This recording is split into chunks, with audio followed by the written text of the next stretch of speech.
Assalamualaikum teman-teman. Halo teman-teman. Bertemu lagi di video Bilqis. Kali ini Bilqis akan menjelaskan mengenai unsur intrinsik dan ekstrinsik pahlawan tak dikenal karya Toto Sudarto Bachtiar. Karya ini merupakan karya sastra yang diterbitkan pada angkatan 50-an. Puisi ini terbit pada tahun 1955.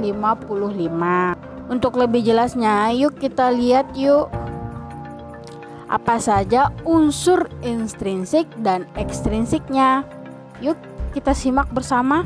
Sebelum itu, jangan lupa tonton sampai habis ya untuk menambah wawasan kita. Unsur intrinsik yang pertama adalah tema.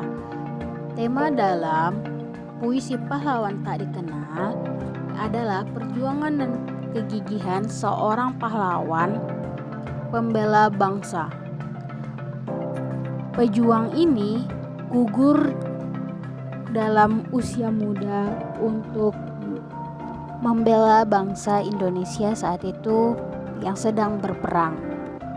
Unsur intrinsik yang kedua adalah tipografi.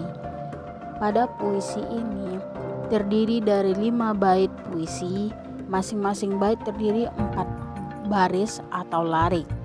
Bait tersebut saling berhubungan satu sama lain, sehingga dapat mengungkapkan isi dari makna puisi.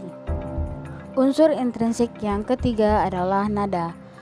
Nada pada puisi pahlawan tak dikenal memiliki nada tegas dan haru, karena puisi ini menceritakan pahlawan yang rela mati demi bangsanya sehingga berhubungan dengan kepahlawanan. Unsur intrinsik yang keempat adalah kata konkret. Kata yang dibuat pengarang untuk memperjelas makna, namun bagi pembaca kadang sulit ditafsirkan maknanya. Pada bait kelima yaitu 10 tahun yang lalu dia terbaring, tetapi bukan tidur, sayang. Sebuah peluru bundar di dadanya, senyum bekunya mau berkata, kita sedang perang.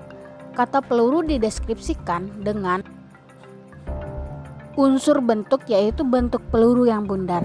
Tetapi dalam kehidupan nyata tidak ada peluru yang bundar, kan peluru yang berbentuk tabung. Hingga hal itulah yang membuat pembaca sulit untuk menafsirkan makna dari puisi ini. Unsur intrinsik yang kelima adalah rima. Rima adalah pengulangan bunyi pada setiap larik. Rima pada puisi ini, bait pertama, kedua, dan keempat mengandung rima patah A, B, A, B, A, dan B, A. Rima pada puisi pahlawan tak dikenal, misalnya bait pertama berasonansi I, A, bait kedua berasonansi A.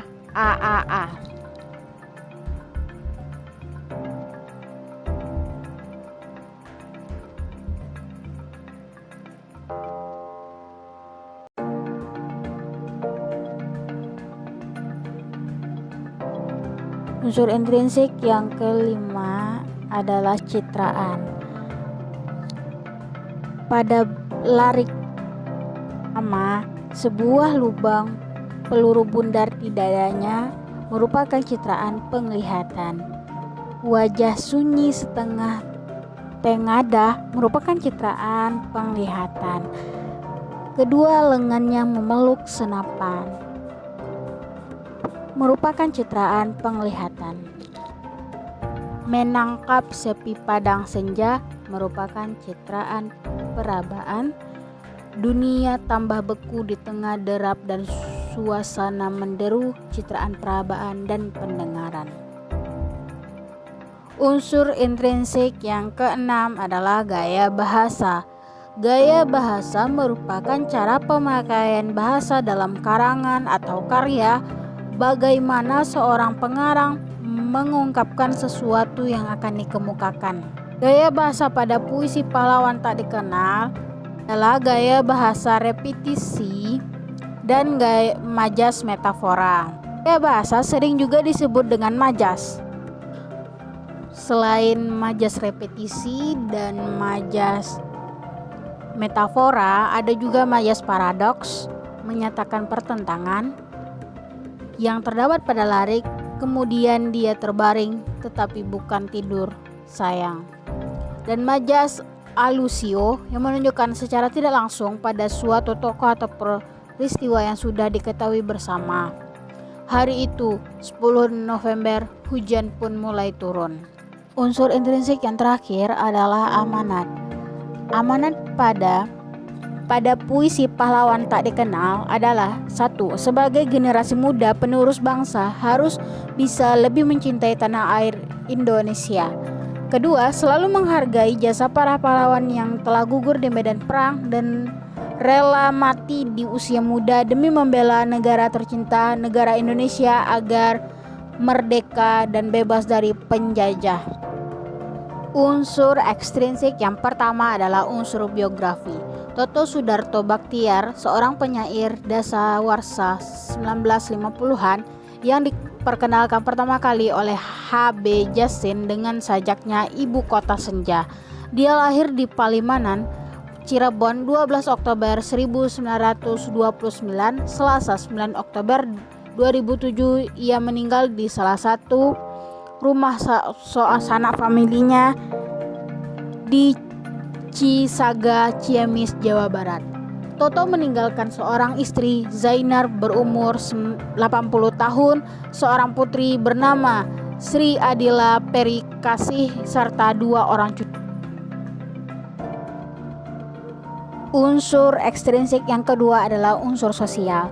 Puisi pahlawan tak dikenal ditulis pada 1955, tepat 10 tahun peristiwa 10 November yang kemudian dikenang sebagai Hari Pahlawan. Bukan hanya banyak pahlawan yang lahir pada 10 November, melainkan pada 10 November 1945 terjadi pertempuran sengit yang memakan korban jiwa banyak dari rakyat Indonesia di kota Surabaya. Dalam pertempuran 10 November, rakyat Indonesia memang kalah karena persenjataan dan tentara yang tidak terlatih seperti tentara penjajah. Tetapi peristiwa tersebut menunjukkan eksistensi bangsa Indonesia bahwa benar-benar ingin merdeka dan siap mempertahankan kemerdekaan.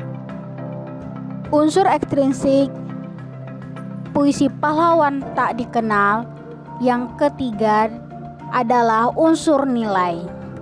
Puisi pahlawan tak dikenal mengandung nilai kepahlawanan. Nilai tersebut digambarkan oleh penyair bahwa semangat pahlawan menjadi tonggak dan senjata untuk berjuang. Jika direalisasikan pada kehidupan saat ini, seorang siswa harus bersemangat dalam belajar karena menjadi tonggak dan senjata dalam menghadapi kemajuan ilmu pengetahuan dan teknologi. Sehingga kita sebagai generasi muda harus selalu belajar untuk kemajuan bangsa Indonesia ini. Terima kasih kepada teman-teman yang telah menonton video ini hingga habis. Jangan lupa untuk subscribe, like, dan komen video ini ya teman-teman. Sampai jumpa lagi di video selanjutnya. Wassalamualaikum warahmatullahi wabarakatuh.